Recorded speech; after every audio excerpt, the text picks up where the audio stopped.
indicated that it would not be making it tonight. Do I have Motion to excuse. Second. that is a motion by Commissioner Azar. Brazen. Yep, you're okay. Sorry. With a second from Hagfors. All those in favor? Aye. Aye. Any opposed?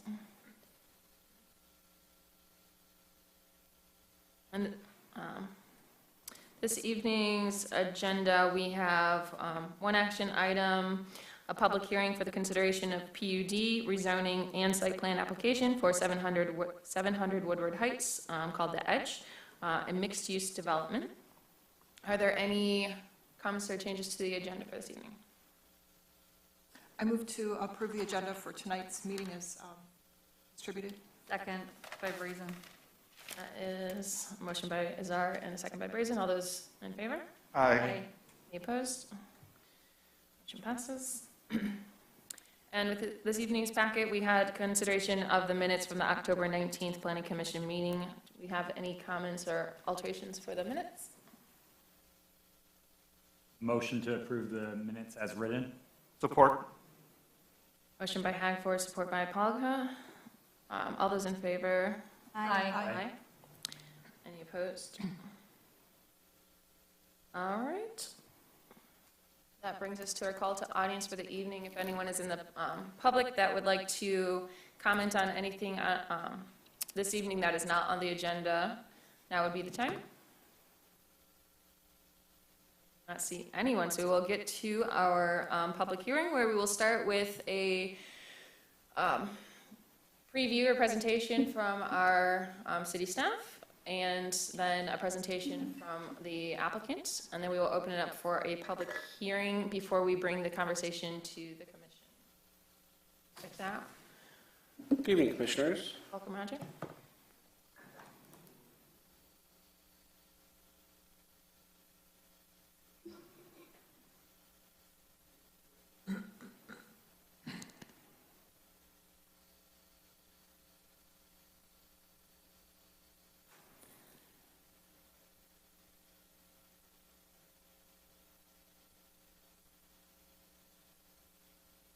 So we will talk off the slide. So you've seen this site design twice before, through a discussion item and then through the preliminary PUD discussion back in June. Staff will give a very quick update on some nuances to the project, spend a couple of minutes, and leave the remaining time for the applicant to discuss and the commission to discuss the merits. In short, there are two applications before you. One is a PUD rezoning from M1 to MXD2 with a PUD overlay, and the second is a site plan. The site currently consists of what's known as Ice House along Woodward Heights, Drifter Coffee, and additional buildings. This site plan shows what would be built if approved. The existing Ice House to the north of the site along Woodward Heights would be renovated. The Drifter Coffee would remain. Additional event space would be added. But namely, the project consists of 100 multifamily apartments. The project is a mixed-use, horizontally mixed-use project. The 100 apartments consist of studios and one bedroom. Through the staff analysis, staff found that the project meets most of the municipal code. There are a couple deficiencies to discuss. One is a request to reduce the front setback, which is required to be 15 feet of parking lot to abutting right-of-way. It currently is shown at 11 feet 4 inches. There is another request to deviate from the set-to line. The set-to line is a requirement that primary frontage be, 80% of primary frontage be built 0 to 10 feet. This site has a not typical lot layout of a triangular site, and so it is really hard to meet the set-to in developing the land. There are a couple other deviations noted in the project on the project pages. There's a couple things for the applicant to clarify, including installing the required number of greenbelt trees, addressing trash enclosure sizes, addressing improvements that are required in the setback. Overall, staff has discussed with the applicant. I think where this was left last time is that the Planning Commission generally had concerns of if the applicant's proposal met the 12 qualifying conditions. And so staff has discussed with the applicant. They've provided an exhibit which details each one, and I think they have some slides to discuss off of. But generally speaking, that is the proposal in front of you. So staff's presentation, I'll keep it simple and turn over to the applicant to address anything else they would like. Thank you. Thank you for the report.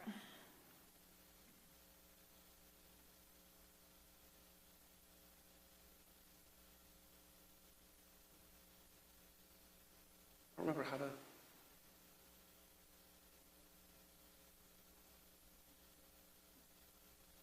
Welcome back, gentlemen. So thank you, Darian Newbecker, Robertson Homes, 6905 Telegraph Road, Bloomfield Hills, Michigan, 48301. We're here tonight with Dennis Griffin, our partner.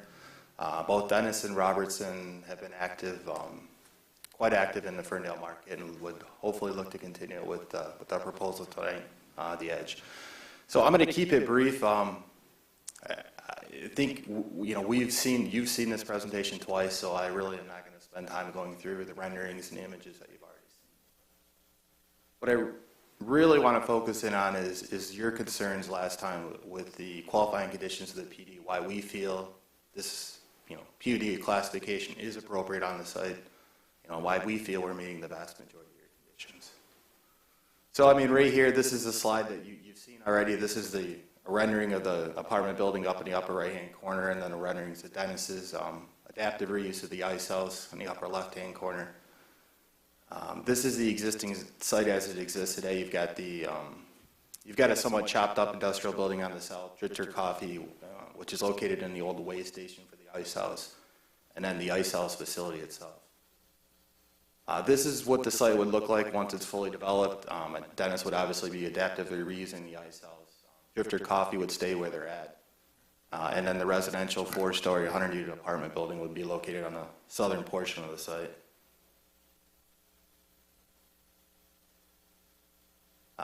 These are some of the design elements and what the renderings could look like in the future should the project go forward.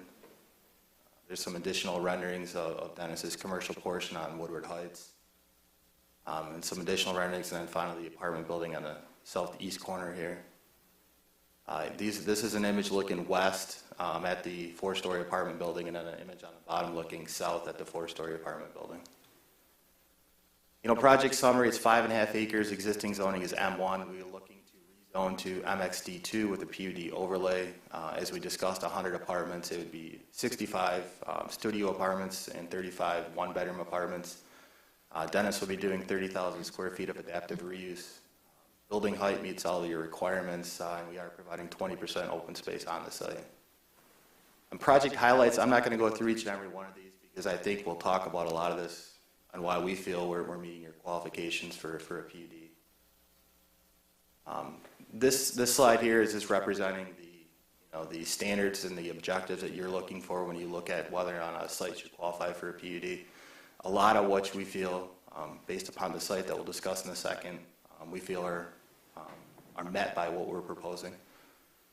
These are the 12 qualifying conditions. We've got a slide here I'm going to talk from. I just wanted to approach them here.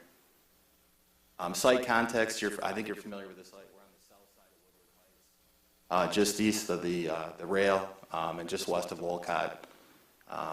We're kind of tucked into what was historically industrial, and is, this rail runs all the way through Royal Oak, runs through Birmingham. You've seen some of the development in Royal Oak, obviously the rail district of Birmingham. So, and then the Iron Ridge development that's just north of here. So I think there's a lot of potential here for redevelopment all along this site. One of the things that attracted us to the site. And you've already got some assets in place with Urban Rust, with Ross Controls, and obviously Drifter Coffee. This is an overlay of a vertical image of what the site would look like when fully developed. We'll have 4 traffic connections, as we'll discuss here in a second, 2 on Woodward Heights, 1 on Myrtle, and 1 on Drayton.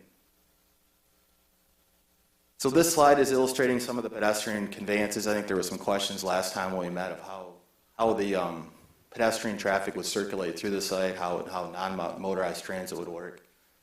So you can see we've got two connections to take our residents out onto Woodward Heights and logically transition them through the site. You know, one of the features and amenities that we're going to feature in the apartment building is a bike storage room, which, you know, because of its nature, the site being on Woodward Heights, that's recently been improved with bike lanes. I think you're going to see a lot of non-motorized transit here. So on the PUD qualifying conditions, you know, there's 12 qualifying conditions. We feel we meet 11. Certain conditions, I think, we meet maybe we're certainly stronger than maybe others, but certainly we feel we have met at least 11 of these conditions. And I would note that you're not required to meet all 12 conditions. I think the idea is to meet as many as you obviously can. You know, in terms of preservation of significant natural features, there's not any significant natural features on the site today. Today it's an existing. You've got a chopped up industrial vacant building on the rear of the site. You've got a vacant ice house on the front of the site. The only active operation is the ice house in the northeast corner. So, you know, we're not meeting that. I'm not sure that there is really anything we could do to meet that condition. You know, in terms of condition number 2, a complementary mix of uses, you know, I think, you know, this site is a mixed use site where we're going to have retail on the front and residential in the back. You know, we've worked with our architect and engineer on the site to make a traffic pattern flow logically between the uses. So we feel strongly we've met this condition.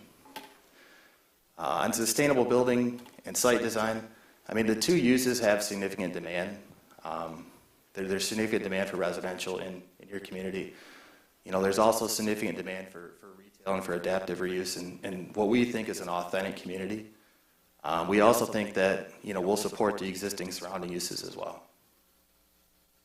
In terms of open space, greenways, you know, we talked about the connectivity slide where we're connecting to Woodward Heights. Transitional areas from adjacent land uses. You know, we're going to provide some transition between, you know, the apartments and the retail use to the north. And we'll also be transitioning to the commercial use or commercial buildings to the east along Drayton and Myrtle. And then provisions for affordable housing. So we are prepared to offer an affordable housing component. You know, there is going to be, it's going to be necessary for either a brownfield or a transformational brownfield. So whether that's a public benefit because there is going to need to be some financial assistance, you know, that's going to be a judgment call you're going to make. But there will be, you know, a provision here for affordable housing. In terms of diversification of housing types, you know, we're going to provide studios and 1-bedroom units. The good thing about you know, this building is a 4-story building. It's going to have garden units, you know, on grade. So you're going to have the ability to have age-targeted residents live in this building. We've intentionally not put 2-bedroom units in the building to try to keep the housing costs down. Preservation of the historical building. You know, we're preserving the ice house on the northern portion of the site, so while it's not a historic building, we think it's the only, you know, existing infrastructure on the site that has architectural significance. And we're trying to orient the site around that asset. Improvements to the public street system to mitigate traffic impacts. So we did have a traffic study. The traffic study did not indicate a substantial impact to the existing streets and traffic patterns. We are on a main corridor with Woodward Heights. We are providing for 4 separate connections, 1 on Myrtle, 1 on Drayton, and 2 on Woodward Heights. And in addition to that, we're encouraging non-motorized transit with having a separate bike room, with the bike racks on site, with the interconnected sidewalks and pathways through the site. Pedestrian and transit-oriented development, we kind of just touched on that. And the biggest thing is we're placing density where I think you're going to want density along Woodward Heights. We're encouraging non-motorized transit, which would obviously make sense on Woodward Heights, where you already have, you know, bike paths in place. Coordinating development of multiple assembled small parcels. I mean, this is existing 3 parcels that we would be combining into a single cohesive development. and then removal or renovation of blighted buildings or structures. So we're going to be, the structures on this site that are not of any economic value, which is on the southern side, are going to be removed. The structures that have architectural significance, in our opinion, we're going to restore and adaptively reuse. There is contamination on the site, which we will address. We have worked with our environmental consultants on that, so I certainly think we meet that criteria. So we feel, again, just in summary, we meet 11 of the 12. I mean, we're taking an existing site that is blighted, in our opinion. Other than Drifter Coffee, there's nothing actively happening on the site. You know, we'd be able to deliver 100 apartments, 30,000 square feet of adaptive reuse of retail. You can literally live, work, and play on this site. You've got Ross Controls next door, so the residents can theoretically could work in Ross Controls. You've got Urban Rest, which is a brewery. You've got a coffee shop. You've got what Dennis is gonna redevelop with the ice house. So you know, you've got and you're along this rail node. So you know, you've got a small little city within a city, if you will. And these are just some elevations of the building, which I'm sure you've all seen. You know, I would note that the colors here are not indicative of what this is going to look like. It's just it's really just a massing study. These are the layouts. It's a 4-story building. You'll see the first floor up top, second floor on the bottom. The first floor is going to feature a clubhouse. You'll see, if I can get my mouse here. Right here is the bike storage room. You got a clubhouse here. We're going to have a dog wash area.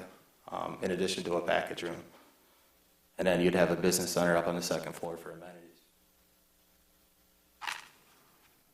That's the third and fourth floor. This is just a rendering of the north elevation.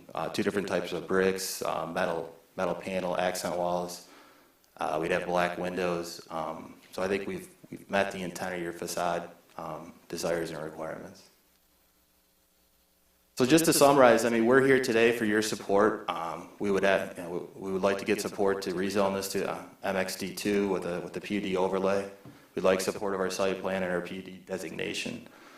We know there was concerns about whether or not we met your PUD criteria. We think we've met, 11 out of 12, but certainly, the vast majority of them, and I think it's a great use for the site. I mean, this site would not be possible the way it's laid out without a PUD designation. Because we wouldn't have the ability to share parking. You'd have separate setback requirements. So it wouldn't flow like it flows today without a PUD. Available for any questions. Thank you. All right. At this time, we could open up to a public hearing unless there's anything further from the applicant. There is one comment we received, Okay. so I want to read that into the record. This is from Dan Jefferson, I believe at the company off of Drayton, regarding the prospective PUD project.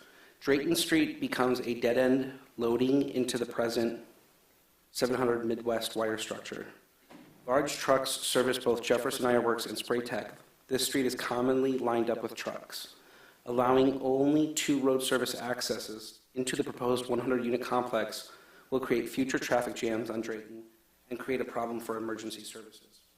I responded to the person who left comment that there are actually 4 access points, 2 off of Ward Heights, and then Myrtle and Drayton. So the traffic will be spread out. So I responded back and did not hear back. And then one thing, Commissioner, one of the commissioners had was, I think somebody had questions about a phasing plan. Yes. And I think they may have had a phasing plan in the submittal. It was like exhibit, but it wasn't in the exhibit. I mean, the exhibits weren't in the PUD package? Okay, that would be a question for the applicant. I just wanted to bring that up so it gets asked. Thank you. Okay. Well, I will open up the public hearing for the consideration of a rezoning and PUD at 700 Woodward Heights, the Edge, mixed-use development. If there's anyone in the audience who'd like to speak on this matter. I open at 6:52 and close at 6:52, seeing no one coming to the podium. So, do we want to start with phasing, if there's a question of phasing?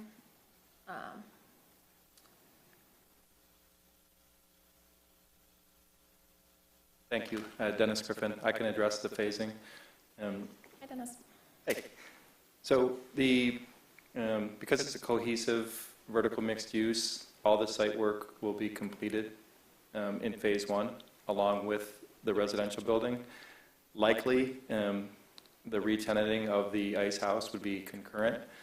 Our history of adaptive reuse is to get basic infrastructure on the building complete, get the site plan complete, and then work secondarily with the existing tenants. Most of our tenants have like a unique design criteria, so we'd be coming back to building or planning if there's any special requirements for individual tenants. Our group of tenants right now exists of the food hall, marketplace, and event center, but there's additional space for other users. We don't have specific contracts with them, but necessarily consider it one phase and then individual building permits to complete out the ice house. Does that help? It does. Thank you. I would like, if the commission agrees, to maybe start with, are there any questions or comments, maybe starting with the rezoning and the PUD versus jumping into any specifics of the site plan? Or any comments or questions at all? On the qualifying conditions? Sure, as related to the PUD? Yes. I read through the qualifying conditions, and I understand that they don't all need to apply. I find some have not a lot of support for what they say, and maybe if we go through a couple of them, then we can dialogue on what I am seeing and have questions on. So would that be appropriate to go through those? All right.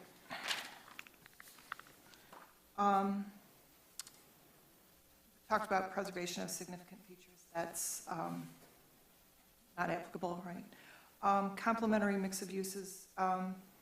There was something, I don't know if it was, and I'm sorry, I don't know where it was in the application, if it was the introduction letter or whatever. It said something about retail on the first floor and housing above. I just want to make sure that that's not an intent to have multi-use in one building. It's really residential and retail. Correct. The residential building will be 4 floors of residential. It'll be horizontal mixed use. That wasn't, okay. How do you see this, the mixes supporting each other? So you've got some retail and some residential. How do you see that as a cohesive? I mean, I think in a number of ways. If I'm coming up with specific examples, you've obviously got a coffee shop that's going to be, this isn't necessarily, that is a destination coffee shop. There isn't a ton of street traffic. So adding 100 residents into this location, I think is certainly going to help that business. I would say the same thing about Urban Rest. Urban Rest is a destination retail location. I mean, you're driving to that location. Here you've got 100 residents that could literally walk there. They wouldn't have to get in their car to go to Urban Rest. Depending on what dentist the use is, and there could be a number of uses from a food hall to an event space to a restaurant in the retail use. Proximity of retail to residential, I think they both strengthen each other depending on the uses. So, I have another question on the uses, actually. So you did talk about the demand for the current uses, and I agree that we do have demand for housing. But this is currently zoned in industrial space, and I do believe that we have demand for industrial space. So can you tell me about why we're wanting to transition out of the industrial and into residential and commercial? I mean, I just think this space, so I mean, and Dennis has done I mean, I got to lean on Dennis's expertise, who's done a number of adaptive reuse with industrial. But I think when he looked at this site, he looked at the asset of the ice house. Knowing that the ice house made sense to not be an industrial building, but to be a retail establishment. it starts to set the tone from Woodward Heights back, as well as Urban Rest and Drifter Coffee. So I just don't think you'd get the same, I don't think that you'd get a better development by putting an industrial building behind what I think is possible on an adaptive reuse along Woodward Heights with the ice house. And then I'll defer to Dennis if he's got other comments. I can speak to that a little bit further. The geometry of the site, and we've done multiple layouts of different uses on the site. We have a very severe triangle setup going to the southern portion of the site. So anything we would put there in terms of industrial would be very similar in shape to the outline of the building you see as a residential. It would be a very petite building. Right now it's roughly 70,000 square feet in that space with very limited truck access. So in terms of a functional industrial site, it would not be conducive to modern industrial, in my opinion. Through the chair, I mean, I would take the public comment that we got in about Drayton being blocked quite a bit to kind of agree to if that was an industrial site back there, it would make it very difficult for any kind of truck traffic. So you would maybe have a light manufacturing at the very least, but it would make site access probably difficult if the current streets are kind of being used as driveways in a way, which could go to, we need to start policing it, but then it becomes less business supportive and more police kind of state situation. But I think there are plenty of opportunities for light industrial, and I do believe that there is demand, and I'm not seeing any evidence that there is not demand or that it could not work on the site. It could work. It would be likely a PUD type of discussion if it were industrial as well. The economics, we haven't studied it. We studied the economics of converting the existing building. It's very chopped up. There's sections in the back what we just literally call the Quonset huts that are they were clearly added on, in the heyday of an industry where you start with a small shop and add and add and add. So it's definitively functionally obsolete. An industrial concept that could conceptually make sense here would be a series of smaller buildings scattered throughout it. Those would likely be price prohibitive compared to other industrial areas. Madison Heights, Sterling Heights, Warren, even Detroit. So we probably would be priced out of that market in terms of putting an industrial use in there. Those buildings would probably be pressing high teens to $20 a square foot in rent.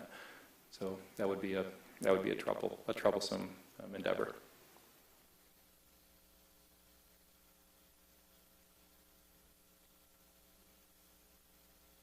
Yeah, I think, and I think also along those lines about is it a good mix on site? I think an explanation of what's in the retail might help, so the coffee shop and maybe a food, because if you just had residential and event, then it doesn't really seem like there's a need for either on one site, but do you have any other, or general retail that you'd be interested in recruiting? The general retail for us and our business approach is locally driven. I mean, we recruit and we get approached by generally local proprietors, and that's who we like to serve.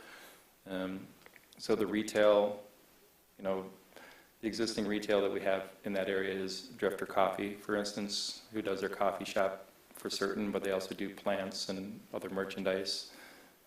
Urban Rest is, a producer of beer.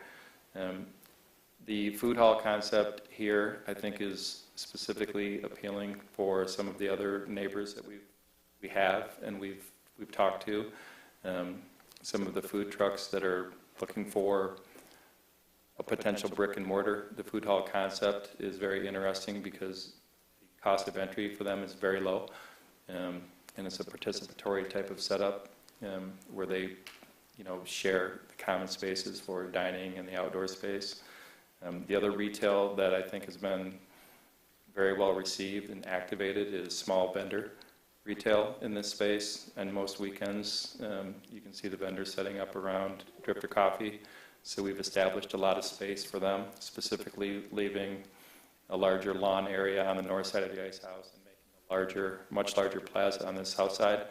So we would imagine more of that interactive type of retail versus a 9 to 5 or 9 to 10 type of storefront. That's a business we like to do, and that's what we would see, occupying this space. There has been some interest from tech type companies that want to be in this area. The 3D printing arena has been active. Post-production has been active. Some of the production shops have gone more remote, and individuals are, wanting smaller edit suites. That type of thing is an interesting use for some of our clients. And that's where it goes back to the phasing plan. All of those clients are looking for a sense of timing, so we get the infrastructure first and then kind of fill the building with the community afterwards. Thank you. Can I move on to, all right. Sustainable building and site design. So I understand that cleaning the site is a good move, but can you list some sustainable features that you're putting on the site? What key things would you promote about this being sustainable? Well, Jason Krieger, Cloud Architects, 2020 East 11 Mile, Royal Oak. So first off, at the buildings, these days everything pretty much is sustainable or green, right? Anything from LED lights, the materials you use. One thing that I see as being sustainable is saving the existing building. So you're limiting any kind of burden on landfills, and we're maintaining as much of the building as we can, practically speaking. We're increasing green area on the site. Right now, it's pretty much all paved.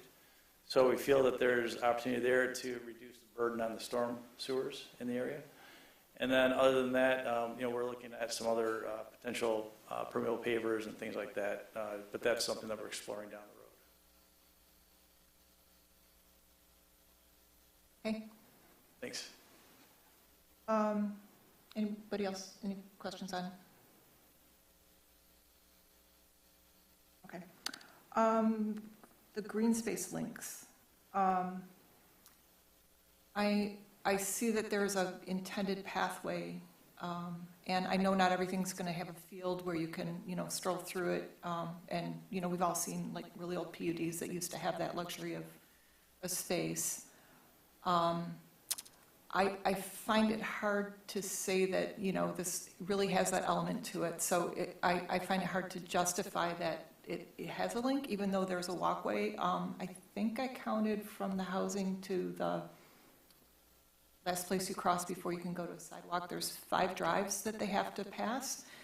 Some of them are islands, barriers between drives and parking, and some of those are more narrow than the walk itself. So I think trying to paint the picture or capture that, you're really giving this feature, it misses the mark. I have a hard time translating it that way.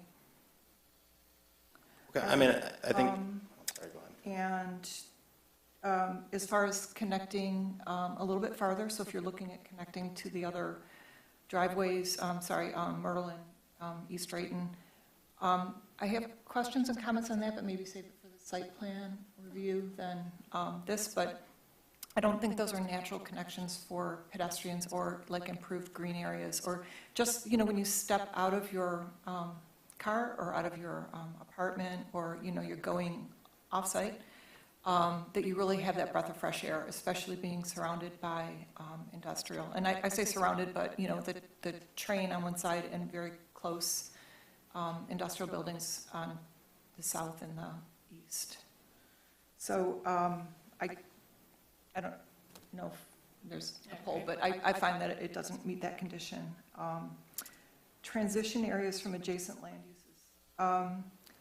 I understand there's a transition. How do you on-site? How do you get from the residential to the next building to the site? But transitioning this site to the surroundings around it, I think it fails.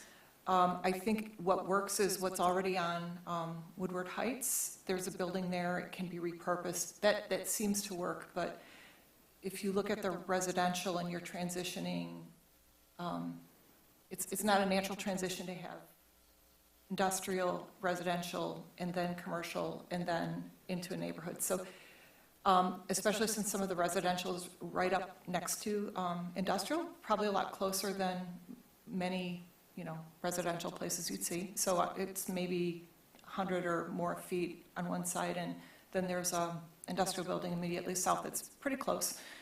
I find it hard to say that this use planned on this site really transitions either very well between the industrial or does anything new or different transitioning to the neighborhood. It already has that Woodward Heights face, and it doesn't really add anything to that. So to really kind of say this is a step we took to make it transition, I find that it doesn't, in my mind, make that case.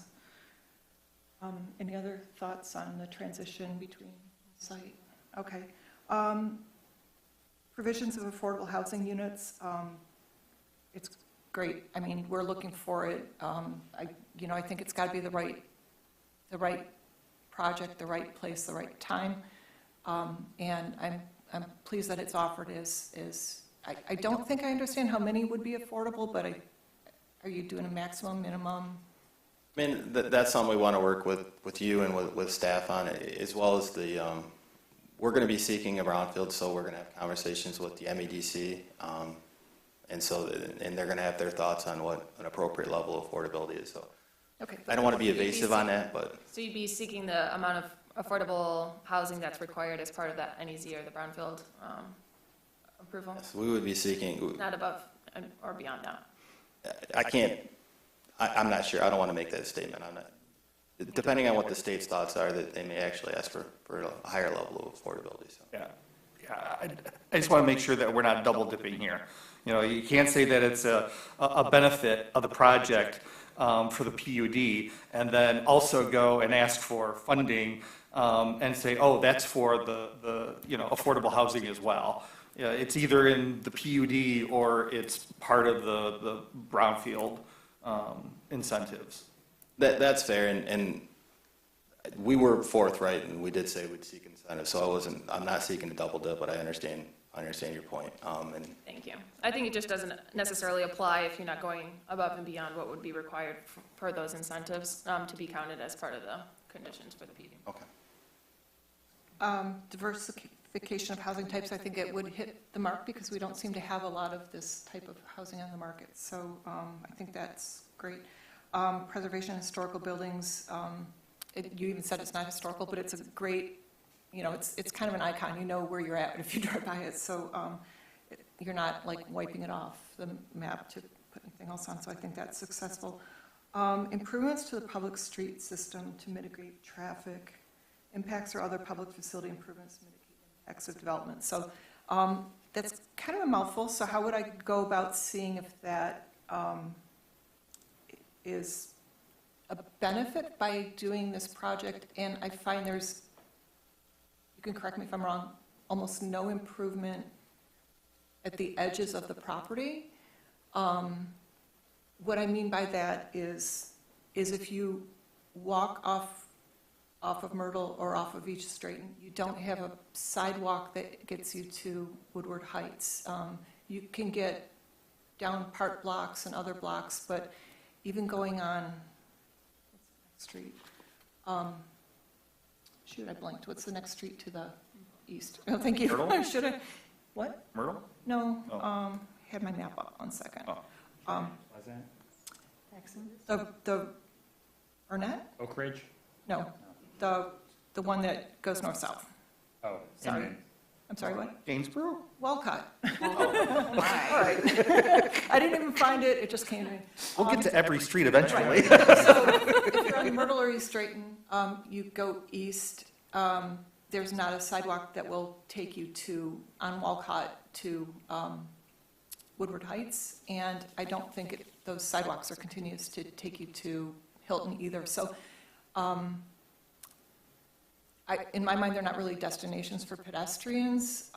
We could talk a little bit about the site plan there, but those two streets, besides having commercial or manufacturing traffic on it, they seem like they're wider than the aisles that you're putting there, and I really don't see how it's resolved, like, how did you narrow them and what happens there?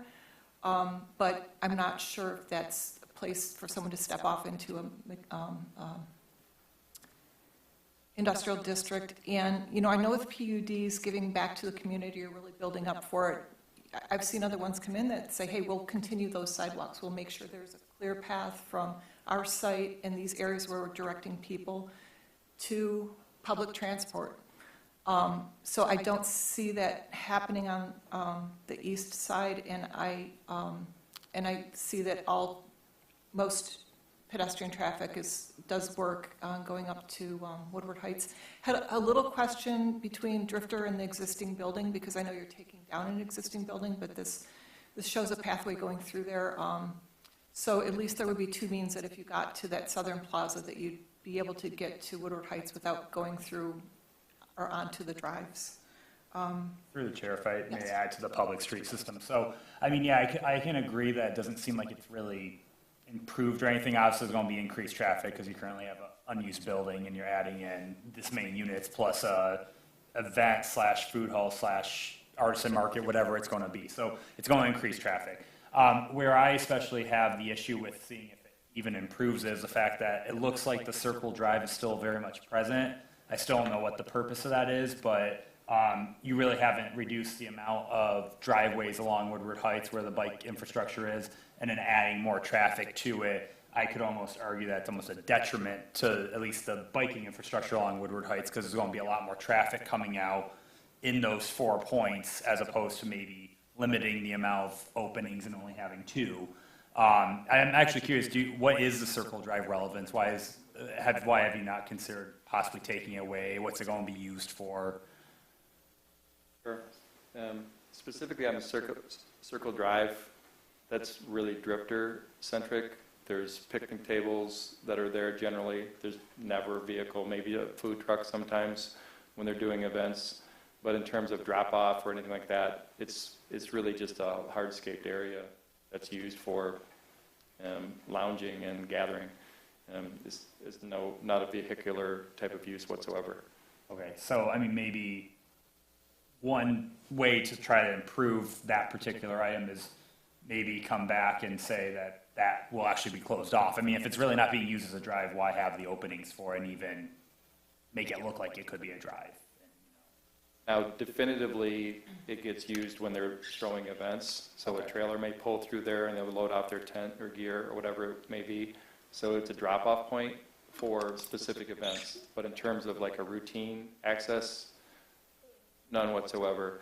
And a little bit of the history on that, we spoke with engineering about this exact thing when Woodward Heights Improvement came through, and the conclusion was to leave it for that exact use, was really as like a service center versus anything that's, you know, routinely any vehicle pulling in or out.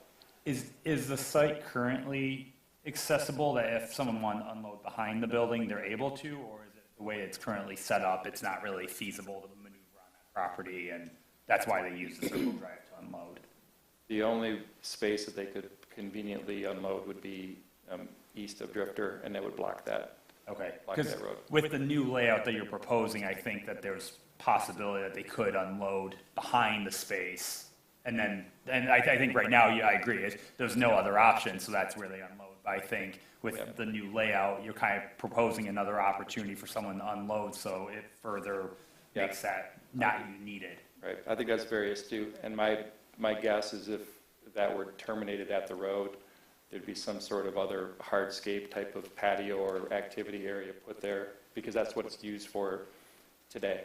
Yeah. It's just, you know, I'm sure today people are out there with picnic tables in that space. I appreciate the point that there are multiple egress on Woodward Heights and traffic points where that could pose increase in Bicycle conflict. conflicts. Thank you, that's what I was looking for. Through the chair, just to follow up on that conversation, so if that current drive weren't there now and you were to come in and propose it as part of this plan, I don't think it would be something we would think is as necessary, because Commissioner Hagforth pointed out, you know, you've got the whole opportunity to develop the back. So I could understand if it were hardscaped on the property and that was an event space and so on, but keeping a drive there, because it's convenient and it's there now, doesn't really go back to, improvement of public street system and traffic, and how are you handling that? Even though it's not like you said, a huge traffic turnaround, but just, it's that many more places a car could pull in to back up, or, people might start dropping people off to events. Even if there's something on it, when there's a curb cut, people will try and take it. So I am not really satisfied that item 9 did anything above and beyond to really bring people to the site, or bring people out, or really just touch the edges a bit and make it improved from circulation to and from. Yeah. Can I? I mean, I guess the only, I appreciate that. The only thing I would say, typically, I mean, we are connecting Myrtle and Drayton to our detriment, really. To your what? To our detriment. I mean, we would get more parking on site not connecting those two streets. We thought that was I guess our view would be connecting and providing through traffic to 2 public streets would be a benefit. But, I mean, if it's not, we're not opposed to closing that off. We thought all along, but I mean, it costs us parking, so. And to that point, would it impact your fire truck access? I mean, you drew one out. Do they require, I mean, or I guess it could be a barrier that they could go through, but would you rethink any of the drives or parking or green space if you didn't need to connect there? I believe that those access points are necessary for relief. And now 2615 Walcott, which has Ross Controls and Urban Rest and the rest, people function around that entire building. So I agree as well, and I think that it certainly is an improvement to on-site traffic and to mitigate the traffic that the site is creating with your improvements, but potentially not necessarily to the extent that it is a public benefit, because you're not going to create a public throughway for other traffic from Myrtle to be going through your site. Is that correct? correct. And the way the physicality of the buildings now, in every instance, there are no sidewalks on any of those east-west roads. It's basically the roadways and parking and doors into the industrial buildings. So it's any type of pedestrian is the workers in the buildings adjacent to us. So we did say affirmatively that we made transition points, but it's really maintaining the connections. There would be no way for us to extend a sidewalk through Myrtle or Drayton. The space doesn't exist. And unfortunately, throughout a lot of the areas, there's no sidewalks on most of the roads throughout. So we've talked about it over the years in the past. When it's non-business hours, it's more of a European type of feel where people are on the roads because there simply are no sidewalks on Burdett or Walcott or Lewiston or the rest. So if we extended them to the edge of our site, there would be nowhere for them to go.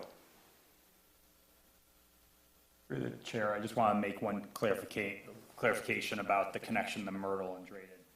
In all fairness, it already is a connection, especially the Myrtle. It goes right into the existing parking lot. Drayton, it goes right into a building.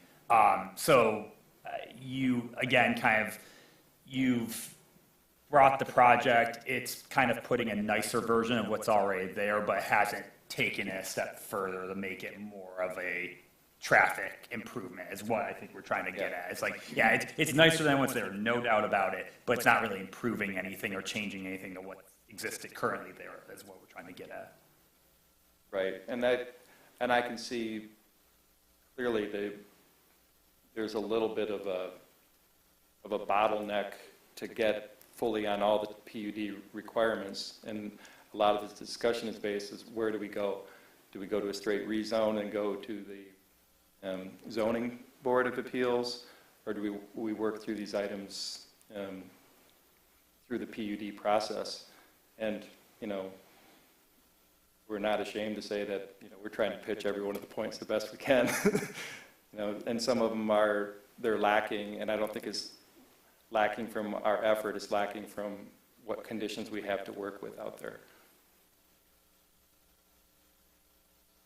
Anything else on improving the public streets to help support this project? Okay. And I have other questions about East Drayton, but I think that could be site plan driven. So pedestrian and transit-oriented development. I kind of have more of a question to the commission about what do we intend for that? I mean, yes, it's on Woodward Heights, and it's got a, non-motorized route and connects, some Woodward and Hilton. But what do we think would make this meet that criteria? Because other than being on a major road, is there anything else we're looking for before I understand if it's met this? I mean, for me, with transit-oriented development, I tend to equate that to at least like public transit, like a bus or something like that. There is a bus along Hilton now that operates Monday through Friday. Given the walkway and given the non-connection through like Merle and Drayton to get to that, you would have to walk up the Woodward Heights and then go down or ride your bike. It is within the 0.5 mile zone, if you will, of a time that someone would walk to a nearby stop. So I mean, you could consider it transit-oriented development, but a lot of times I would almost kind of equate that to being development on a transit corridor primarily. Not within proximity, but like actually on a transit corridor is kind of transit-oriented development, but go ahead. Or TOD overlay zone. Yeah, exactly. And then I would just also add, so under section 24-303, the qualifying conditions, before listing the 12 conditions, it says the PUD shall result in recognizable and substantial benefits to the city overall that would not be available under the existing underlying zoning. And so, to me, what I'm kind of looking at is it goes above and beyond what we typically look at for our site redevelopment. And so the normal connections site work that would be done at any normal redevelopment, in my mind, don't necessarily classify for that substantial benefit. I mean, I guess the point I'd make, we're putting residential and we're putting density where I think you want residential, and I think you want, well, we can argue about residential, but certainly where you want density. Woodward Heights, you spent great time, money, and effort to improve that, put bike lanes there, and we're proposing to put 100 residents on that transit point, provide connectivity through our site to easily get them there, and the dedicated covered bike storage within our building. So that may or may not meet your standard, but that was our intent all along. And actually, to that point, I would just say that I think we really do want housing and residential in the city. In terms of saying that we want the site specifically, I have to point out that since we have seen you last, we've adopted our new updated master plan, which this section hasn't necessarily changed much from the previous master plan, but it does certainly continue to identify this as future land use plan as light industrial. And so to put 100 residential units in an industrial site where we do identify that we need housing in the city, but the location is certainly important.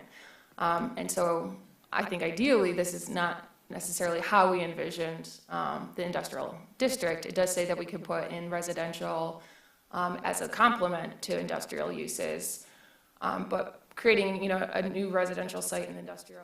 I just want to kind of comment. I do think that there are certainly wonderful improvements. It's a great project for the city to identify exactly where and how that gets implemented, though, is certainly what we're really trying to tease out here, though. And just for conversation, Woodward Heights goes through Pleasant Ridge from this site, or the tracks, or a little bit west of the tracks over, and they've got a certain amount of traffic on there and regular housing lots and so on, and they've raised the issue to, studying it and having town halls and bringing in consultants and getting recommendations. So for transit or traffic from that corridor, from Woodward to come over, is a real concern. And thank you for the traffic study, because, you know, it does show what's expected and so on. They do have their study posted, or at least some of the concepts that were put out there for discussion, and they're looking at how to calm or reduce traffic, going as far as maybe making it one-way, or dead-ending it so you can come off of Woodward but not go all the way through. I don't know that Ferndale participated in that or had any planning engagement. Okay. It may or may not have an impact on what you're planning, but it might make it a little bit less transit ready. I'm not sure if the bus goes all the way through, if it comes down Bermuda and turns. No, the bus currently just goes down Hilton and over on Campbell. That's the Yeah, closest so bus. you have Woodward and you have Hilton. Those are your two bus lines, and I never foresee a bus going on. Okay. To be brutally honest. So nobody can see the future. I just want to be respectful of our community neighbors that see an issue not far from this, and likely that there wouldn't be any other transit on the street, so on the main street. So, but I do, you know, we do have a good crosswalk nearby that gets people safely to the other side of the street where there's sidewalks and so on. All right. Any other thoughts on pedestrian transit-oriented development? Okay. I have thoughts and questions and comments, but I'm really not sure where they fit in, the items that you're going with. All right, sure. Go ahead. So I'll move on to 11, the coordinated development of multiple assembled small parcels. There were 3 parcels here. I think it makes sense, the 2 northern ones really make a lot of sense to connect, because the one in the middle doesn't really have any access except for that one narrow drive to the west of Drifter, and then connects that, as far as I could see on the parcel maps. The one on the south, I believe it connects to both Myrtle and Drayton, so it's got almost 2 ways in and out of the site. You gave an idea of what could feasibly work on there as far as small industrial or storage, or, you know, what might work.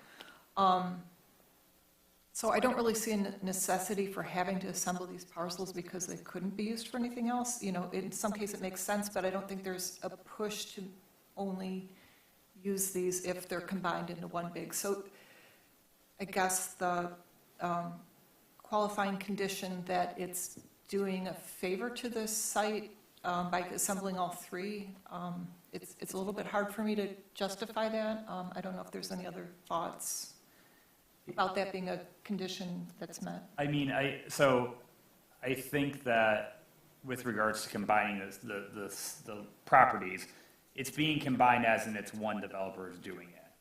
But they're really 2 separate projects in a way, in the sense that you have housing and you have commercial.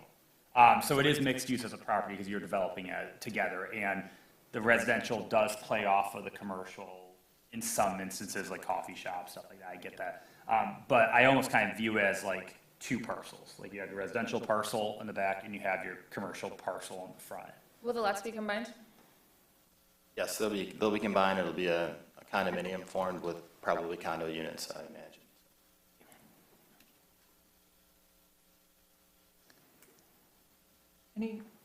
Anything else on that point? Okay. And then 12 is removal of blighted buildings or site cleanup and contamination. And yes, this Thank you. knocks it out of the park. I mean, you meet that condition. It's a bonus in that way. And, you know, these are tough sites to redevelop. I can totally appreciate that.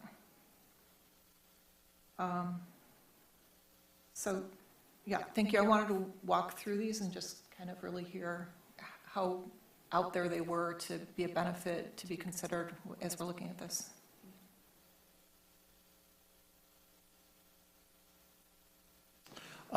Through the chair. So, in regards to stormwater detention, love it. One of the things that I really like to see is stormwater diversion. I think I brought this up the last time you guys were here about the use of diverting some of the parking lot water toward the rail, as opposed to directing it into a drain, which is then going to go into detention. The other thing that I really like that are becoming more popular are curbless islands, where you can divert water into the islands. It supports the tree growth. So I'd really like to see that. There's a number of buildings that you're going to be demolishing, correct? Correct. The two buildings on the south, Yeah. and then there'll be selective editing of the building to the north, some aspects of the ice house. But. Is there any chance of using some of those materials in your remodeling of your other buildings? Possibly deconstructing some of those buildings and reusing those materials in your remodeling of the ice house or in others, other buildings? That's something that I would really like to see, if that's possible. I know that you're dealing with, industrial buildings, doesn't always work that way, but if there's an opportunity, I'd really love to see that. Yeah, I mean, certainly in fact, in previous projects in Ferndale, certain aspects of the building, they were not present on our house, but we donated them to the Historical Society or others that were for use. So one way or the other, certain components will be able to be reused. Just one quick comment just to that point. So Dennis has been working on Iron Ridge for a long time, and a lot of that was reused, exposed, left cool, really hip, and that is exactly what he'd be doing on that site. Excellent, thank you.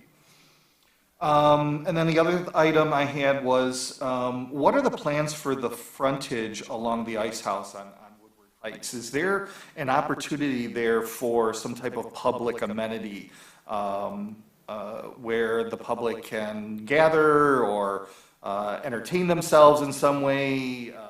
I look at like 9 Mile and Oak Park, and they have, little kid play areas, that kind of thing. Is that an opportunity? I think it's a great opportunity, and I welcome what that space could develop to be. I can't project what it would be. So when the landscape plan came through, those areas were, landscape designers has your trees and has your shrubs, and I asked those to be pulled off from both sides of it so we can activate it over time.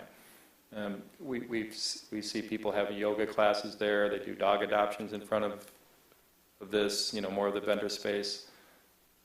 I welcome it and hope a lot of that activity happens, and we want to encourage that exact thing. It's a nice large. Yeah. So I kind of thought that would have been a nice addition to the PUD of saying that you were going to activate that in some way as a public amenity.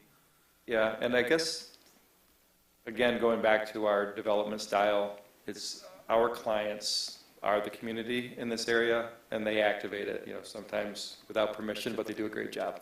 And that's really the way that we like to let them have that, freedom.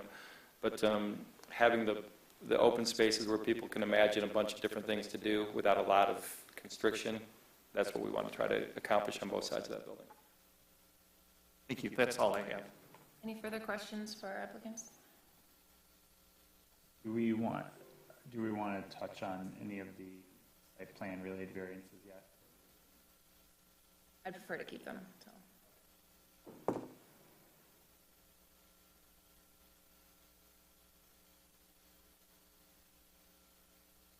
So now is as good a time as any to just mention, given your interest in future state incentives, I'll be recusing myself from the vote.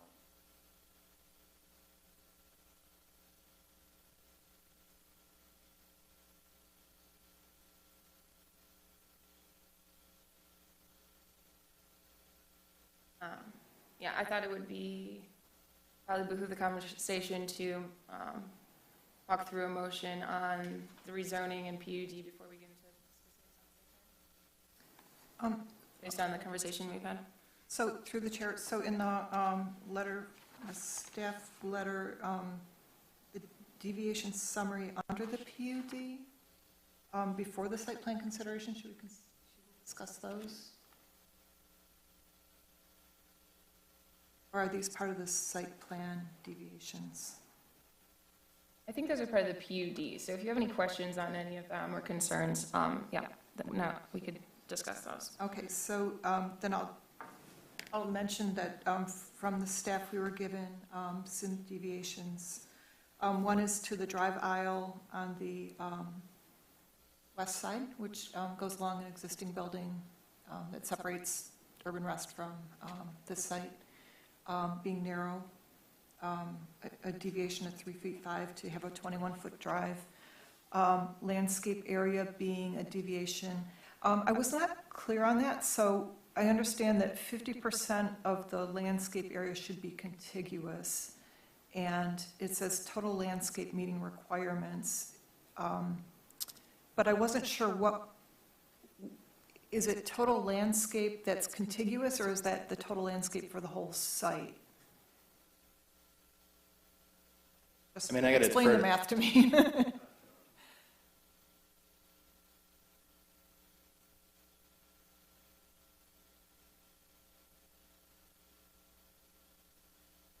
I'd have to go back and look at the numbers, but the contiguous area,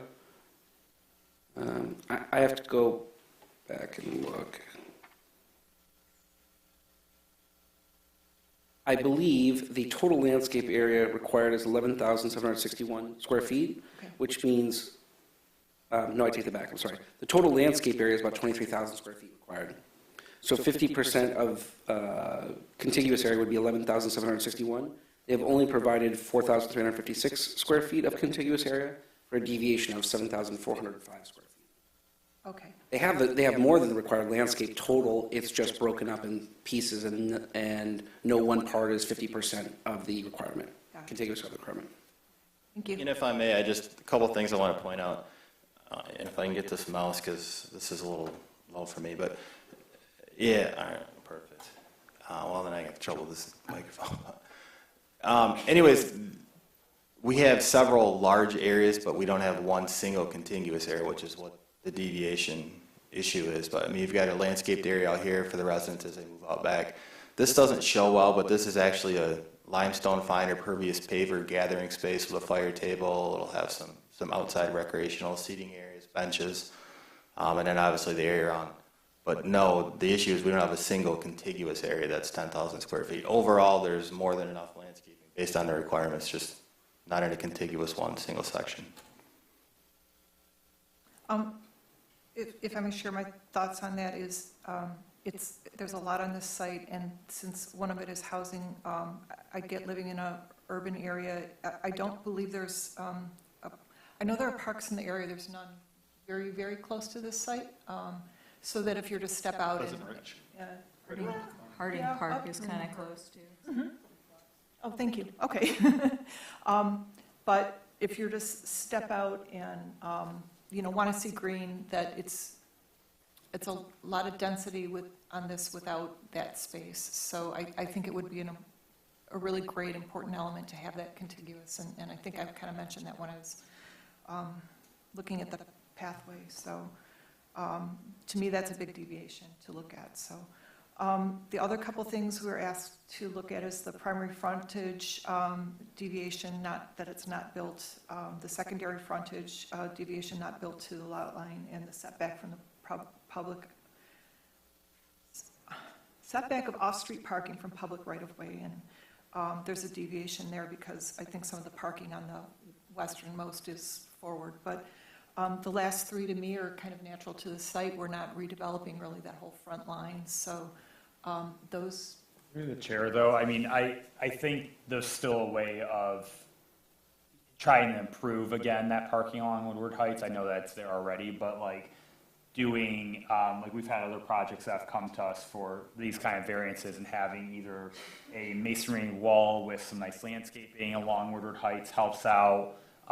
Or even similar to what Councilman Polika suggested, maybe having kind of like a rain garden-esque kind of planting along that stretch, making it where you're not, as a bicyclist or as a pedestrian, you're not getting headlights just shining in from you from the cars out pulling in. So I think there are ways to improve it. So to have the variance and say, well, that's how it is, and we'll just leave it that way. I think there's ways that we can still make the improvements to be a benefit to the community if we're going to allow for that variance. And on the map, it just looks like there's just trees proposed as the landscape plan. There was really not anything else, like shrubbery, grasses, anything. It's just trees. So I mean, on the 11-foot deviation, one of the requirements we're going to have is to provide a screening detail between the parking and the right-of-way, be it a hedgerow, be it a 3-foot masonry wall. So we would certainly have no issue screening that area. In fact, that's what should be done there.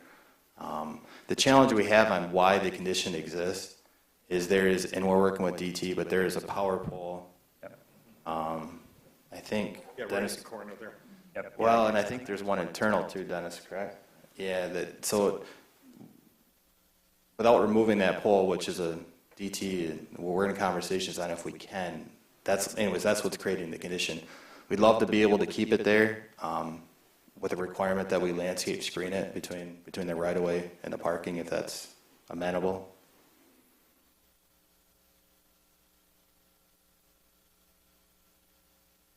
And then to come back and address your comment, Commissioner Pollack, the area in front of the ice house, Dennis would have no issue working with and providing a public amenity in front of there.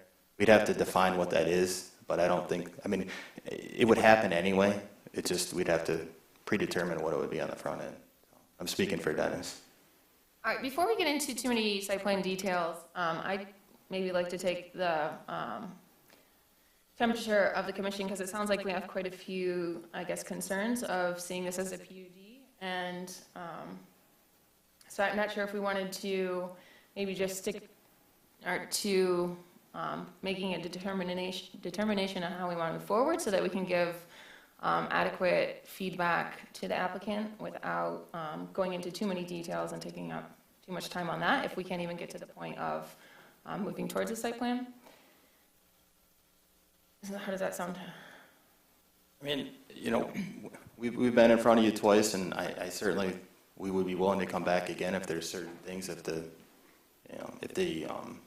sentiment isn't that we've met the conditions. I guess if that's the sentiment, I'd ask for the ability to relook at this one more time. Okay. If that's fair. Yeah, I think through the chair, I think obviously there's some site constraints that there are certain aspects of the PUD you just can't meet. But I think the feedback and some of the comments that have been made, I think there are things that could be improved upon to meet some of those thresholds. And I don't know if we've taken the notes that you can provide them, some of the comments that were stated about each individual PUD item may be worthwhile to help see if you can shape the project a little bit differently to meet more of those qualifications, I think.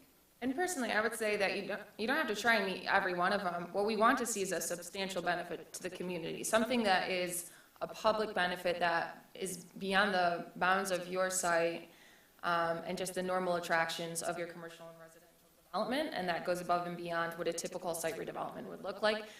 Most of what we're seeing is what's currently required per any zoning redevelopment of the site. Through the chair to the applicant, speaking as a resident, not necessarily as a commissioner, I will say I have observed that circular drive. It is absolutely a pedestrian draw. Having lived there for 20 years, there's absolutely very limited pedestrian traffic in the neighborhood. Maybe someone's walking a dog every once in a while. That circular area, I know it looks like a drive, but there's picnic tables and all kinds of people activity out there. People are constantly walking Urban Rest. Like that, Urban Rest and Drifter have absolutely activated that front section there. I know it looks like a drive, like a cut through. If you're coming back, maybe bring, like, there are always activities there. It might help to have images to show that, because it's definitely become a much more activated area in the last few years over the 20 that I've been there. I think that's a good point. I think that I would also, though, just be reviewing it in terms of, I think that Commissioner Hagford's point was pretty well taken, or was along how I was thinking, that if we're site designing it as a cut through, then it could potentially be used in the future. Like if Drifter Coffee moves out and another business moves in, then we still have the egress there. So if it can be redesigned so that it could potentially look differently, or, I mean, something around that. And I really appreciate the points of how well it is activated now on the site, but again, I caution of if Drifter Coffee moves out, or the users change, then what is the actual design and benefit of the site, and how you're improving it to the public. I mean, through the chair, if I may, so I think what we're saying is, you said it's activated as a plaza. Make it a plaza. Get rid of the driveway, just make it into a plaza. And I think it also addresses Councilman Polka's comment, it's a public plaza. So you're tackling both of those comments in one. By Regardless. just getting rid of the drive. Yeah, regardless of what business is there. Right now, Drifter Coffee has really been the one that activate that space. If they were to move out, what keeps people coming back to that space to be active? Yeah, and it absolutely is used as a plaza. So if there is something to do to make that, even if there's something done with the curbs so that you can still get the food trucks or whatever up there without it feeling like a delivery or a drop-off area. That's what I was saying, I'm speaking as a resident, that it absolutely, this drawing doesn't do justice to the activity that is there, from, even in the winter, but, April through November. So to that point, that's actually, I was kind of holding some responses back. I didn't know exactly how the meeting was going, so I'll see if you guys want to hear me speak at all. But back to that point, I think that's a great idea, as long as Dennis is okay with it. I'm speaking for him now. But I love the idea of personally of activating that more where it's defined, right? We know that's like you said, it's a courtyard, it's meant for people to go there and enjoy. You can still put in a mountable curb, so that if for some reason a vehicle had to get up there, you could do that, but it'd be something that it would be just for that one use alone, so maybe that's an option that you can think about. I agree.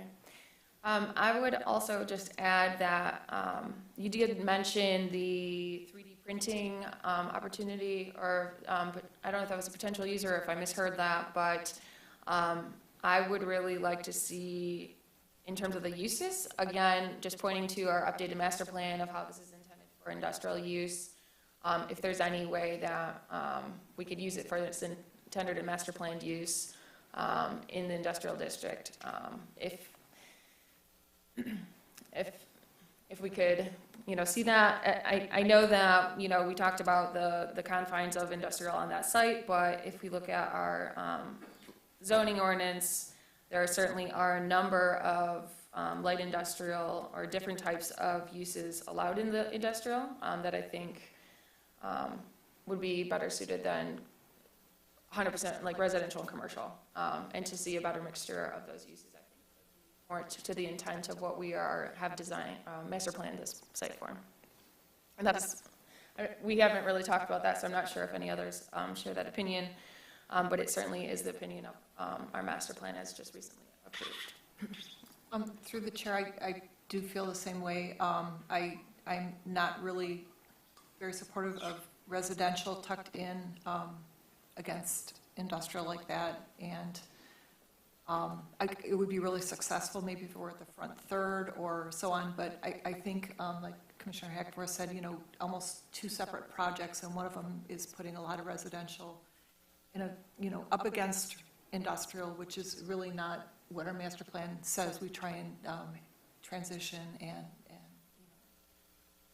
keep them a little more separate or screened, or just make it a little bit better opportunity than having to live next to something noisy and potentially a lot of traffic and substances. I mean, air quality that you get around. So really quick to that, and I think Dennis can probably speak more about the traffic, but the idea is that in the studies that Dennis has done in the past, that corner is not buildable. I know there's another architect here, and we do some industrial enough to know that when you lay out an industrial site, you might have even a small building that's 40,000 square feet for industrial these days. By the time you get your truck traffic, your docks, your parking, everything else, you need a big piece of land. And I know nothing will work there unless you go vertical. And I think that's probably what led you to start looking at other options like that, correct? I wasn't working with them at that time. So residential seems like a good use there because it's something that would fit. We are screening it. There is plenty of green space on the north and south, and we're holding it as far away from the industrial as we can. And even though some people have said in the past along the train tracks, residential is successful along train tracks. And there's actually a lot of space from the building to the tracks. There's a lot of greenery that can get cleaned up and everything else. We know that. And we actually view those as probably premium units, because across the way there's parks and green space and everything else. There's a park right around the tracks that people can go walk to. So, in looking at it, we thought it would be a very successful project. We get the zoning ordinance and master plan, and we totally understand it. That's why this is called the edge. It's on the fringe. So we thought that it was a great use for the fringe of this in a site, a lot that Dennis has found to be unbuildable for an actual industrial user, unless, like he said, something like smaller buildings that maybe he couldn't build them or lease them affordably. And we held it back and we held it to the south so that there was a shared parking between the uses. It's a horizontal mixed use. And what's really not being conveyed quite well here, but I think we mentioned it, is that I'm just going to ramble on just for 1 second. I got all these notes that I've been but what you have here is you have this open area here. Sorry, you guys can't see the mouse? No, Yeah, we can. Not on these screens. Oh, sorry, shoot. Right, Okay, you're well, good. north there, this is all, and it's shown as white because it's going to be a mix of pavement, trees. It's outdoor amenity space for these folks. And then along the south here, this right here is intended to be, that's actually a lot of space. The dog park. It's dog park, it's outdoor space. That is very quiet back there. We've walked it many times. And this right here is the quiet refuge for people. The thing about these types of users, you would not typically put this type of apartment building, these types of tenants, right along a park. They don't need that. They like urban environments. They can still walk to a park nearby. We're doing projects like this all the time in downtowns and areas where there are no parks. So we feel that this would be very, very successful. The big thing about this that we love is that, as already mentioned, it's going to support the local businesses that could go work there. And then it's also going to support this event space, retail, drifter, you name it. We've all been talking about it. And don't forget, and again, this is deceiving, but this is a lot of open area around the building to activate it. That's what we're doing. And there's pavement here, like Dennis was saying, where they could pull up trucks. So this is a benefit. This is a huge benefit to the city, to the area. I would bet you if you pulled all the neighbors to the north, they want this. So, on top of that, we talked about the conveyance around the site. So, again, it's hard to read, but we do have a dedicated walk that goes all around the site, and there would be striped pavement changes, etc. So somebody on a bike or walking their dog can safely get through the site. What else was there? Through the chair, may I make a comment on that, actually, as Sorry? a question? Yeah. Is it possible spacing-wise for the walkway that is along the western edge of the building to connect straight to Woodward Heights so that there's like a one sidewalk with bike and or walking path that can cut straight from behind the building to Woodward Heights without crossing several times in the parking believe lot? So. We had that, and Dennis, I think you spoke, there was something with the train tracks. I think the grade, wasn't it? The grade was the issue over there. So then that way we transitioned it over. So everything, but we wanted everything to go out to Woodward Heights. We didn't want to go through to the east because there are no sidewalks to get there. And if you walked it, which we've done numerous times, there's truck traffic. I mean, that's where they handle all their daily stuff. So the safe, responsible thing is to go out to Woodward Heights. That's why we did that. And then, so I'm hoping that's answering your question. And then you can see that we have a walkway all the way around the building. Stormwater, love it, bioswales, so those are absolutely things that we do regularly nowadays on these sites. There was a comment about trash. I'm just going to bring it up just because I know we're probably not going to go into the weeds and everything. It sounds like this is going to get tabled tonight. Let's actually leave that for right. another point. So just a few comments. You kind of talked a little bit in circles there, saying that this was a great place for residences, but then it's also not walkable because there's a lot of truck traffic and not sidewalks. But then the residents have to walk through how many different layers of parking to get to the commercial Woodward Heights. This So I is just wanted to dedicated point this out. sidewalk, whereas to the east, there are no Well, sidewalks. you have to kind Drives. of, Yeah. so, and also I just wanted to point out, the industrial district permits a wide variety of uses, including upper-level residential, but includes medical, dental, physical therapy offices, provisioning centers, banquet halls, gun ranges, health fitness, recreation, amusement, retail as an accessory, restaurant as an accessory, artisan and creative industry. That is not even half the uses. I'm just saying that when you talk about that the site is not developed as light industrial, I just don't hear the argument in that with the variety of different uses that are available in our industrial district. So I just wanted to point that out. But thank you for Rambling on? For rambling on? no, we appreciate all. I mean, we appreciate this bringing this to us. I'm just really questioning on whether this is the site and use for this. So, but like I said, and how we've all said is, from what I'm hearing, is that how it's presenting, we don't think it really meets the intent of the zoning ordinance or the master plan, but it maybe not far off. So, how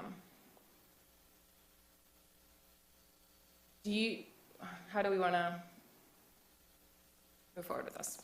Well, I think if you guys are going to come back, if we're allowing them to come back, one of my requests would be, I want some of this more finite, because we brought up a lot of things, like, oh yeah, we'll do that, oh yeah, we'll do that. I want to see it in the plan. So I want to see a landscaping along Woodward Heights, because I know I brought it up at the last time you guys came here and still it's not on the plan. So I want to see that. If we're going to change it to plaza, show it on the plan. Look and update. I know we're talking about the pedestrian walkways and should it connect the drain, should it not? Your plans contradict each other. There's one that does show it connecting the drain, but then all your other plans don't show it. I want to see the details really kind of out there and not just agreeing to, oh yeah, we're going to do this. And even the use, and I kind of want to ask about the use. It seemed like last time you guys came here, there was a surefire use of what the ice house was going to be. And now it seems like it's very vague.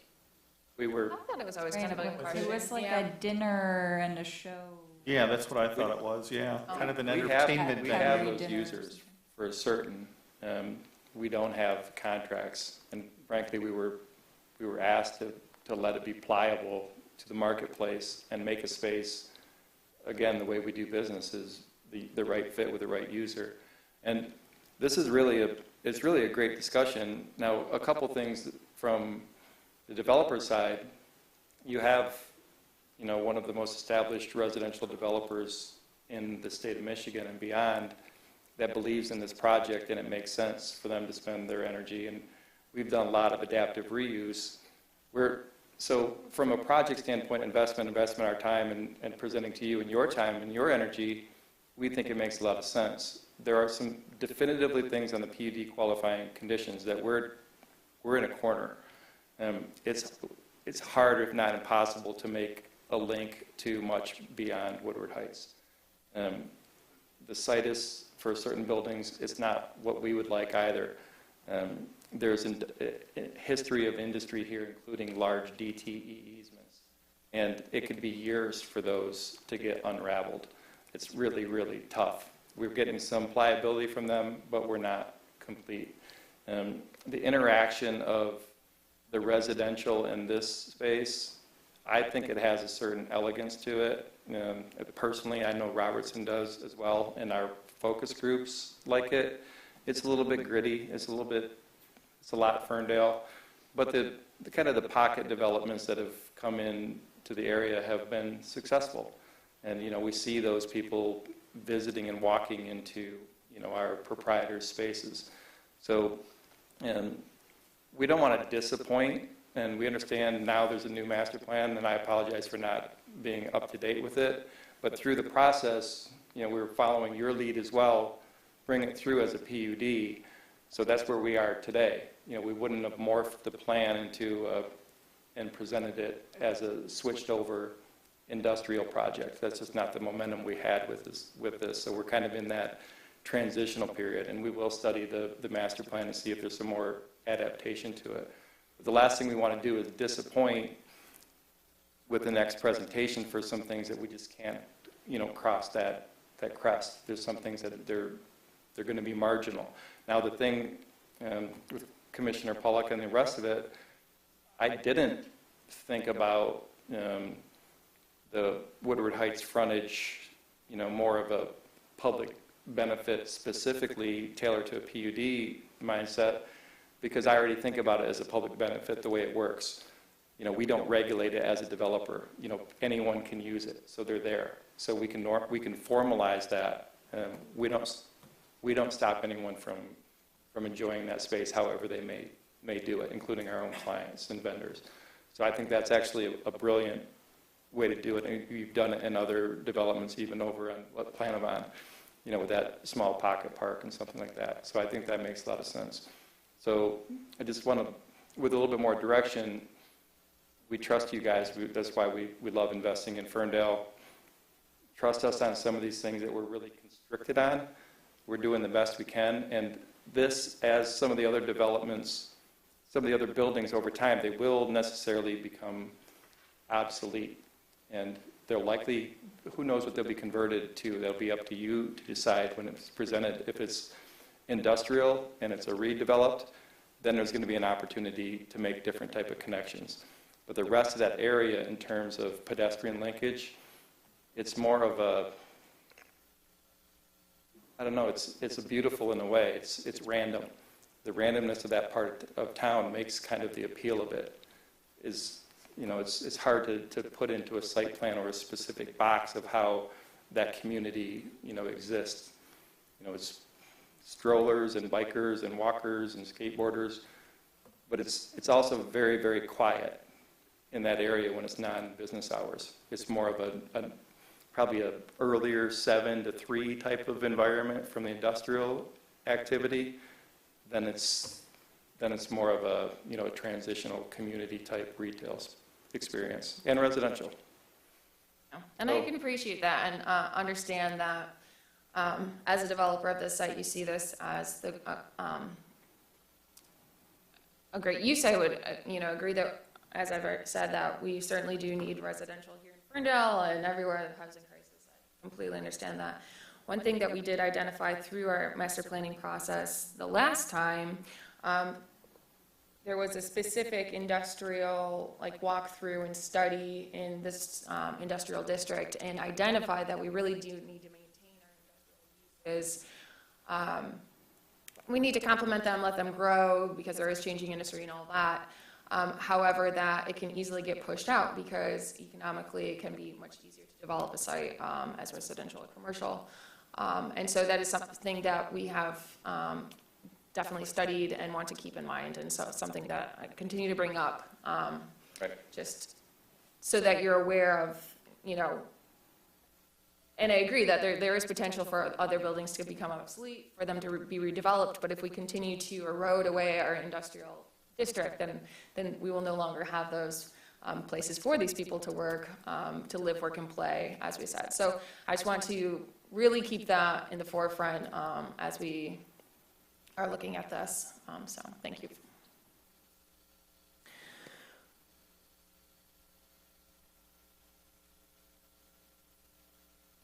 Should I say something? If you Okay. came to the dais to say something, please. I do want to acknowledge that at the Planning Commission meeting we spoke about last time, which I think was my first Planning Commission meeting, the Planning Commission did express that they had questions whether these qualifying conditions rose to that level of PUD, and their generally lackluster support that it doesn't have a wow factor, a community benefit factor, a we need this, if we don't get this there's a problem in the community factor. So we've worked with the applicant. I think we can work on some of these items. I do think we could explain, I could coach the applicant on explaining how some of these are met a little more. I do believe some of them are met. I do think staff is lucky that post-Planning Commission, Kyle, Christine, and I were able to visit the site and walk through the ice house and talk about the uses. And once you vision it on site, it did change my perspective that I similarly had, that it didn't meet these. So I don't know if we can do site visits. If we do, if the city attorney would support. But I do have to say, personally, going out there, once you walk the site and talked with Dennis about all the options, it did come much more vivid to me that this could be a really cool site, and we have all the limitations with the industrial. Another thing that was not explained in this application is Dennis has ownership in 2 other properties, sort of on the other side of the railroad, and is working to actually plan them cohesively. And I think if, although those applications aren't part of here, he might want to consider expanding this in towards a bigger master plan of multiple parcels, which I then think might rise to that level. But with that said, it seems to me that the Planning Commission is leaning towards, it doesn't fully hit that level, at least how explained today. And so I think the applicant's willing to table it. If the Planning Commission were willing to entertain that, one of 2 things would happen. We'd either work with the applicant to help them a little bit, explain some of these items, maybe set up a tour if possible, I don't know. Or what might happen is, based on your feedback and staff pushing them in a different direction, this application may change, at which point this would not be applicable anymore and may come up with a new application, if that makes sense. I think there's some things we could do that actually would change things, and we wouldn't be looking at this particular site anymore. So that's my 2 cents. We did get a really great experience in touring the property and really seeing firsthand how it could be horizontally integrated and how it would work with the community. But I think a table might be appropriate if that's what Planning Commission would like to do. Through the chair. You mentioned properties on the other side of the track. Are you saying that there's properties that are owned by the developer along Gainsborough? Yeah, let's pull that up. They might be able to speak. I don't want to get too much, spend 5 seconds. I know this, I don't want to get too off topic because that's not where we are today and we're not entertaining that. Well, I also have another question about Okay, properties. I would prefer to just discuss the issue at hand here tonight. I was not even say, but yes, there's 2 properties the applicant owns, has ownership in, which would be this one, correct? And this one? Is that correct? Oh, directly across. I can't see the screen. I'm sorry, here? Yes. Here, hard, working on. I think that's a controlled We'll site. stick We to can the talk site offline. tonight, yeah. So getting back to the site itself, I'm curious to know, are all the buildings that you plan to demolish, are they currently occupied? No. They're not? Yeah, it's already. The buildings that are planned to be demolished? I'm talking about on the south side of the site. I see a number of buildings. No, the building is, they're not occupied. There's no permitted occupancy in that building. Okay. I think one of them's Walker Wire. It was former Walker Wire, correct. No, I'm sorry, Midwest Wire. Midwest Wire, Walker yes. Wire was Iron Ridge. Yes. Lots of wire companies. Okay.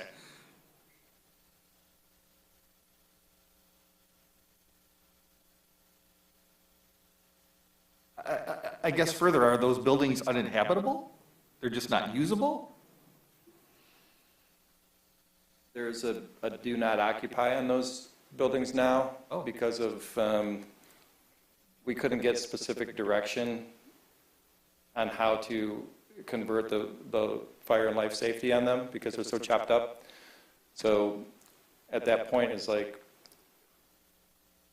what's a better plan for them in terms of trying to renovate them? It's really. It doesn't sound like they're renovatable. Yeah, and a lot of what you see even from the ice house, I call it very simply the strong wind test.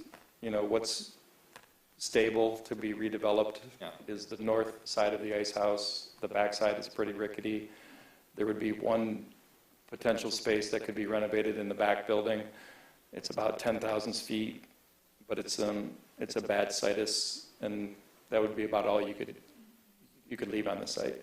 Okay. It'd be very, very, very low density. Thank you. All right, do we have any more questions for the applicants this evening, or would someone like to make a motion to either table or otherwise? I move to table the item. Or if that, yeah, so the, I'll provide the direction. Yeah, I mean, yes, our desire would be to table, but obviously we'd love to get some direction on. I mean, we have certainly the minutes that we'll review and obviously previous meetings. So if we can work with staff, that would be great. Well, I think we've given you plenty to think about this evening. And so if you feel comfortable enough to work with staff to move forward, are there any specific questions you have for us this evening? Thank you. Thank you. We appreciate your hard work and for sitting with us this evening, going through that. Can I add one last thing that the city attorney sent to me this afternoon? Is that this is a recommendation to city council if you did make a recommendation. And so it seems like it's leaning towards no, that it doesn't meet that. But the applicant could move forward and take it to city council. I don't believe if we table it that. No, it not doesn't if we, make it a not if we decision. table. I'm just mentioning Gotcha. that if they Oh, would okay, thank you. like to receive a denial, which is the way it seems it goes, you can, and then go to city council, who may have these very same concerns, or you can table it. Okay. Thank you. Thanks for the clarification. All right. Well, thank you, gentlemen, and look forward to seeing you. Do we not need to vote on that? Oh, yeah, there was just a motion, we did not vote on it, Did we sorry. vote? is it- yeah, My I'll bad. second the motion to table the item. First, seconded the motion by Brazen to table. Any further discussion? Through the chair, is there a date that needs, this question always comes up, and do we need to table it until a certain date, or is it open-ended? Usually, in the past, it's been tabled for a certain date, in my past experience, when we're working on something, but I do think this is sort of open-ended on how quick they can turn things around, holidays, et cetera. So I think we'd be comfortable with just tabling it indefinitely until staff can bring it back. Commissioner Brazen, are you okay with that? You made the motion? yeah, that's fine. That's fine. Sure, they're incentivized to All move quickly, so. Can we have a roll call vote, please? Akers, Yes. Brazen, Yes. Azar, Yes. Hosky, well, you're recused, Hagfors, Yes. Pollica, Yes. and Chair Foster. All right, thank you. All Thank you, gentlemen. Thank you. right, do we have any administrative items for this evening? Kyle or Roger? No, we do not. Any commission items this evening?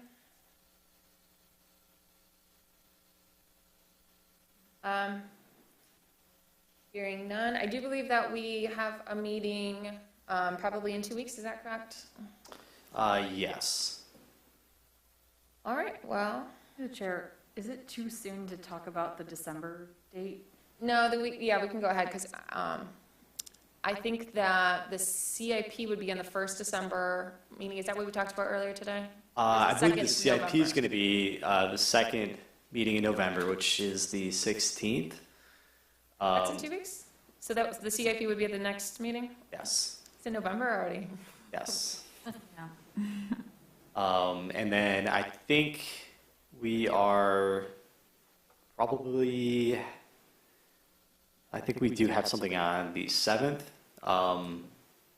but I think we are trying to avoid a meeting on the 21st of December. Okay, just wanted to, that's, yeah, it's already coming up, so I thought I'd ask now, so. That's a good point. Yeah, I had asked earlier as well, and let the staff know that's typically how we worked. Yeah. And is our preference to not have a second meeting in December, Yeah, I'm not aware of any items at the moment. to let the applicants know to try and work around that. Appreciate that, thank you.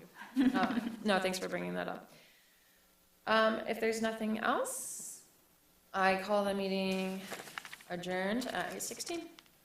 Thank you, everyone.